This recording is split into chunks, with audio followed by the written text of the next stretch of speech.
Hello, welcome back to channel physics 900 और मैं आमिर अंसारी, आपका अपना मास्टर, घर का मास्टर। तो आज class 9th force and laws of motion की बात है। ये शुरू करने जा रहे हैं। इसमें कुछ ऐसी बातें हैं कि जो इससे पहले चैप्टर था आपने वो मोशन पढ़ लिया था। मोशन में सिर्फ हमने ये पढ़ा था कि मोशन होता कैसे है, मतलब हमने मोशन को स्टडी किया। कोई ऑब्जेक्ट चल रहा है, उसके वेरिएबल्स को स्टडी किया, जैसे कि पोजीशन, वेलोसिटी, एक्सेलरेशन, टाइम। इन 4 वेरिएबल्स को हमने पढ़ा। हमने ये नहीं सोचा कि ये जो ऑब्जेक्ट की बात चल रही है, इस ऑब्जेक्ट का मास कितना है, क्या उसका मास मायने नहीं रखता। हमने हमेशा यही बोला कि an object is moving with this velocity, an object is moving with this velocity, उसके पास ये एक्सेलरेशन है, an object is having this much acceleration, the position of object is this. हमने कभी इस बात के लिए बॉदरेशन शो नहीं करी कि उसका मास क्या है, उसे चला कौन रहा है, उसका कॉज क्या है। तो इस चैप्टर में हम यही पढ़ने वाले हैं कि उसके मास की क्या इंपॉर्टेंस है, मास क्या रोल प्ले करता है फिजिक्स में, और वो कॉज ऑफ मोशन मतलब फोर्स। मैं आपको चुपके से बताऊं, वो जो कॉज है वो फोर्स है। तो उस फोर्स के बारे में बात करने वाले, उस कॉज ऑफ मोशन के बारे में बात करने वाले हैं। ठीक है भाई, तो जल्दी से आप मेरी बात सुनो। यहाँ पे एनसीईआरटी के एकदम निचोड़ के रख देंगे हम। यहाँ पर एनसीईआरटी कुछ नहीं बचेगा। एनसीईआरटी के एक्सरसाइज भी सॉल्व करेंगे, एक क्वेश्चन, ठीक है, और इंपॉर्टेंट पॉइंट जितने भी हैं वो मैं सब इंक्लूड कर दूंगा इसी में, कि एनसीईआरटी में जहाँ छोटी सी छुपी हुई बात है उसको भी प्रॉपर एक्सप्लेन कर देंगे। तो जल्दी से आओ मेरे साथ। चैप्टर का नाम है हमारे force and laws of motion. तो यहाँ पर यही पहली लाइन में तो उसने यही बात बोली कि in previous chapter we describe the motion of an object, ठीक है, along a straight line in terms of position. बात समझ में आई आपको? हमने पोजीशन की टर्म में मोशन को एक्सप्लेन करने की कोशिश की थी। बात समझ में आई आपको? ठीक है, इन terms of position, velocity, acceleration. ठीक है, उसने कहा कि मोशन को हमने ऐसे एक्सप्लेन करने की कोशिश करी कि उसकी पोजीशन क्या है, उसकी वेलोसिटी क्या है और उसका एक्सेलरेशन क्या है। We saw that much such a motion can be uniform और नॉन यूनिफॉर्म। बिल्कुल सही बात है। हमने ये देखा कि मोशन स्ट्रेट लाइन में हो सकता है या नॉन यूनिफॉर्म हो सकता है। नॉन यूनिफॉर्म मतलब कि उसकी वेलोसिटी चेंज हो रही हो, उसकी डायरेक्शन ऑफ मोशन चेंज हो रही हो, वगैरह वगैरह, ये सारी बातें। ठीक है, we have not yet discovered what causes the motion. यही बात मैं आपको समझा रहा था अभी कि हमने कभी इस बात के लिए बॉदरेशन शो नहीं करी कि इसका मोशन कर कौन रहा है, वो कॉज क्या है। Why does the speed of an object change with time. हमने हमेशा यही बोला कि एक्सेलरेशन है, लेकिन वो एक्सेलरेशन कहाँ से आ रहा है? अगर एक्सेलरेशन है तो स्पीड चेंज होगी, उसकी वेलोसिटी चेंज होगी, लेकिन वो एक्सेलरेशन आ कहाँ से रहा है, इस बारे में हमने कभी कोई बात नहीं करी। Do all motions require a cause. क्या जितने भी मोशन हैं उन सभी को किसी वजह की ज़रूरत है, या बिना वजह, बिना किसी कॉज के भी मोशन हो सकता है? If so what is the nature of this cause. ये कॉज क्या है, ये कॉज क्या है, अगर ये है तो क्या है। तो इस चैप्टर में हम इन्हीं सब सवालों के जवाब ढूंढने वाले हैं कि मोशन का कॉज क्या है, कौन है जो मोशन के लिए रिस्पॉन्सिबल है। इस बात को लेकर कई साल तक लोग रिसर्च करते रहे, बात करते रहे कि मोशन क्या है, कैसे है, क्यों होता है। ठीक है, फिर फाइनली गैलीलियो और न्यूटन्स ने आके हमें इन सब बातों के जवाब दिए कि कैसे मोशन होता है, क्या कॉज है इसका। ठीक है, इन सब के बारे में बात करी। ठीक है, तो एक बात का कंक्लूजन दिया उन्होंने हमें कि नेचुरल स्टेट अगर कोई ऑब्जेक्ट की है, नेचुरल स्टेट अगर किसी ऑब्जेक्ट की है तो वो रेस्ट है। नेचुरल स्टेट क्या है? रेस्ट। नेचुरल स्टेट किसी ऑब्जेक्ट की क्या है? वो रेस्ट है। ठीक है, और आइजैक न्यूटन जो थे हमारे, उन्होंने इसे बिल्कुल डिफरेंट अप्रोच दी कि इनर्शिया वगैरह के कॉन्सेप्ट उन्होंने बताए। सर वो क्या है मैं बताऊंगा अभी, तो ध्यान से सुनो। In our daily life we observe that some effort is required to put a stationary object into motion और स्टॉप अ मूविंग ऑब्जेक्ट। कह रहे हैं कि किसी भी ऑब्जेक्ट को चलाने के लिए, रुके हुए ऑब्जेक्ट को चलाने के लिए और चलते हुए ऑब्जेक्ट को रोकने के लिए किसी फोर्स की ज़रूरत होती है, किसी एफर्ट की ज़रूरत होती है। फोर्स वर्ड नहीं बोला उसने, मैं ये बता रहा हूँ आपको कि वो एफर्ट क्या है, वो फोर्स है। ठीक है, we ordinarily experience this as a muscular effort. हमें ऐसा लगता है कि हमने ताकत लगाई, हमने कोई एफर्ट किया अपनी मस्कुलर बॉडी से और हमने उसको करा दिया। रुका हुआ है तो चला दिया, चलता हुआ है तो रोक दिया। ठीक है, and we say that we must push और हिट और pull on an object to change its state of motion. कि हमें या तो उसे पुश करना पड़ेगा या पुल, या तो उसे धक्का देना पड़ेगा या पुल करना पड़ेगा, या हमें कोई किसी चीज़ से उसको मारना होगा, हिट करना होगा, तभी कुछ ऐसा हो सकता है। The concept of force is based on this push, hit और पुल। ठीक है, तो वही बात मैं बोल रहा था कि मैं फोर्स वर्ड पहले से बोल दिया, लेकिन उसने अब बोला कि वो पुश है, वो हिट है, या वो पुल है, वो सब क्या है, फोर्स के ही दूसरे नाम है, मतलब फोर्स ही है वो। Let us now ponder about a force. What is it? In fact, no one has seen, tasted or felt a force. मतलब ये ऐसी चीज़ है किसी ने ऐसे टेस्ट नहीं कर ली, कि महसूस नहीं कर ली, ये कुछ है चीज़, उसके बारे में ही बात करने जा रहे हैं। ठीक है, हमें बस फोर्स के इम्पैक्ट दिखते हैं, इफेक्ट दिखते हैं। मतलब फोर्स क्या है? फोर्स ऐसी कोई चीज़ नहीं जिसको टेस्ट किया जा सके, फील किया, उसके इफेक्ट्स हैं, उसके इफेक्ट, उससे उस फोर्स से आने वाले इफेक्ट्स को ही, उस फोर्स से आने वाले इफेक्ट्स को ही हम लोग महसूस कर सकते हैं या देख सकते हैं। ठीक है, पुशिंग, हिटिंग और pulling an objects are all ways of bringing objects in motion. Sorry, they move because we make a force act on them.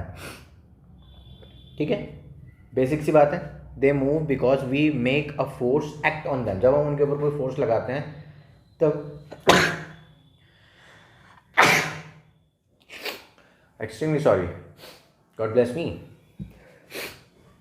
हाँ जी, from your studies in earlier classes you are also familiar with the fact that a force can be use to change the magnitude of velocity.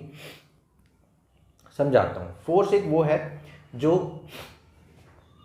रुके हुए object को चला दे या चलते हुए object को रोक दे, या उसकी बॉडी को डिफॉर्म कर दे, या उसकी बॉडी को डिफॉर्म कर दे, कुछ ऐसा शेप और साइज़ को चेंज कर दे। ये सारे क्या हैं? इफेक्ट्स ऑफ फोर्स हैं।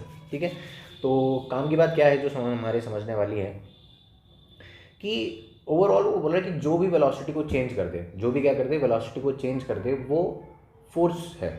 जो भी वेलोसिटी में थोड़ा बहुत चेंज ले आए वो फोर्स है। मेरी बात समझ में आ रही है आपको? You are also familiar with the fact that a force can be used to change the magnitude of velocity of an object, that is to make the object move faster or slower. उसकी velocity के magnitude में आप कम ज़्यादा कर सकते हो force की वजह से, उसकी डायरेक्शन को चेंज कर सकते हो, मोशन की डायरेक्शन को। We also know that a force can change shape and size। ये वही बातें होगी जो मैं आपको बोल रहा था। ठीक है, यहाँ पे कुछ ऐसे दिखा रखे हैं, the trolley moves along the direction we push it. एक बच्चा है जो उसे पुश करे ले जा रहा है ट्रॉली को। एक ड्रॉर है जिसको आपने बाहर की तरफ खींचा, वो बाहर की तरफ आ गई। आपने हॉकी स्टिक से हिट किया बॉल को, बॉल फॉरवर्ड डायरेक्शन में चली गई।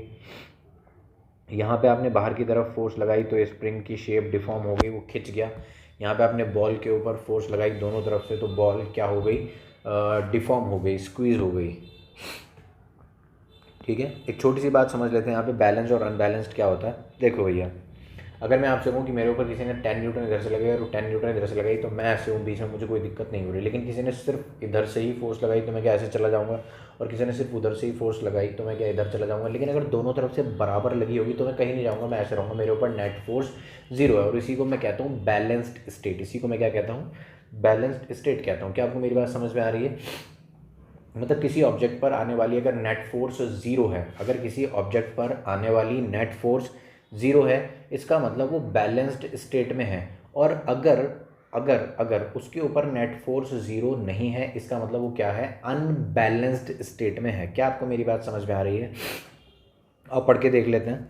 शोज 9.3 में उसने वुडन ब्लॉक दिखाया, कहीं कहाँ है 9. ये रहा, उसने यहाँ पे दिखाया कि ये रहा x और ये रहा y। कह रहा कि अगर x और y दोनों ही उसको खींचें और इक्वल खींचें, x में भी और y में भी उसको अगर इक्वल खींचा तो वो कहीं नहीं जाएगा, तो ये बैलेंस्ड स्टेट है। लेकिन अगर x की फोर्स बड़ी हो गई y से तो x की तरफ खींचता चला जाएगा, और अगर y की बड़ी हो गई x से तो y की तरफ खींचता चला जाएगा। तो ये कुछ ऐसी बातें हैं जो अनबैलेंस्ड को डिफाइन कर रही हैं।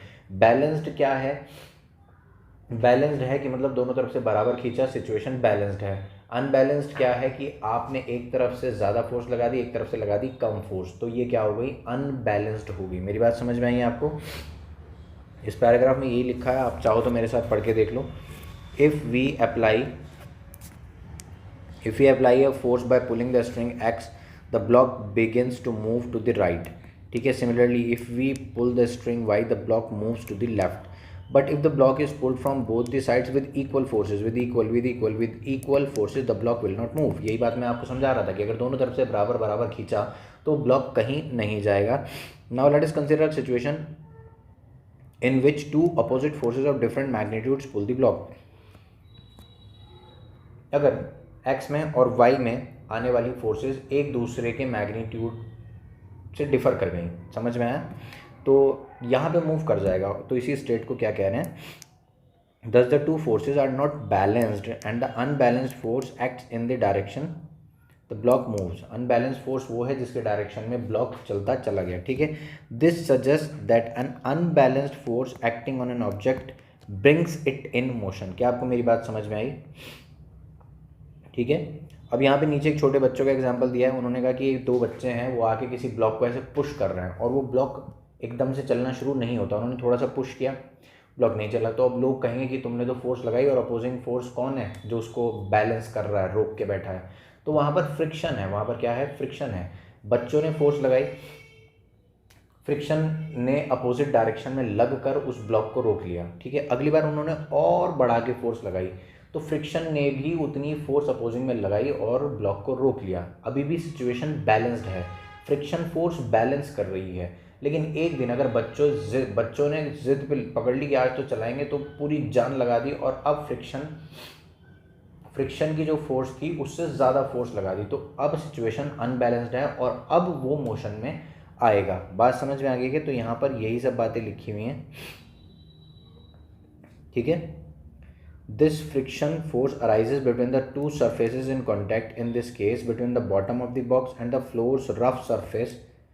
It balances the pushing force and therefore the box does not move. The children push the box harder, but the box still does not move. This is because the friction force still balances the pushing force. बच्चों ने और बढ़ा के force लगाई लेकिन अभी भी उसको बैलेंस करने को मिल रहा है। If the children pushes the box harder, still the pushing force becomes bigger than the friction force, ठीक है। There is an unbalanced force, so the box starts moving. If the children pushes the box harder, still the pushing force becomes bigger. जैसे ही मैंने वही बोला कि जैसे बच्चों की लगाने वाली फोर्स बड़ी हो जाएगी फ्रिक्शन से, तो वो ब्लॉक मूव करने लगेगा। What happens when we ride bicycle, we stop pedalling, the bicycle begins to slow down. ऐसा क्यों होता है कि जब आप साइकिल के पैडल मार रहे हो, साइकिल की स्पीड बढ़ती जा रही, ठीक है। एक दिन ऐसा आ जाता है कि आप पैडल कितना भी तेज मारो, वो स्पीड कांस्टेंट आ जाती है, और पैडल मारने बंद कर दो तो साइकिल रुक जाती है। तो वो कौन है? वहाँ पर फ्रिक्शन फोर्स है। कौन है?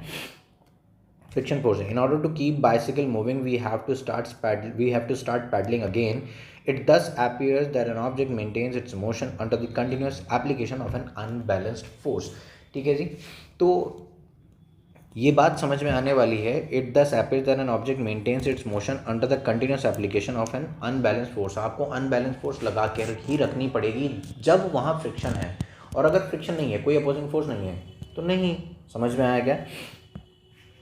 ठीक है। तो यहाँ के बाद हमें फर्स्ट लॉ ऑफ मोशन पढ़ना है।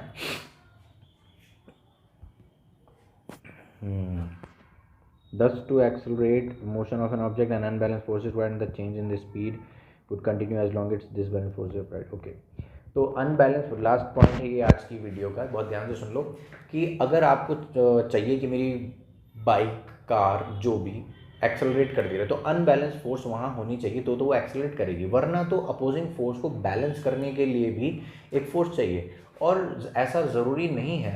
मैं यही बोल रहा हूँ कि अगर अपोजिंग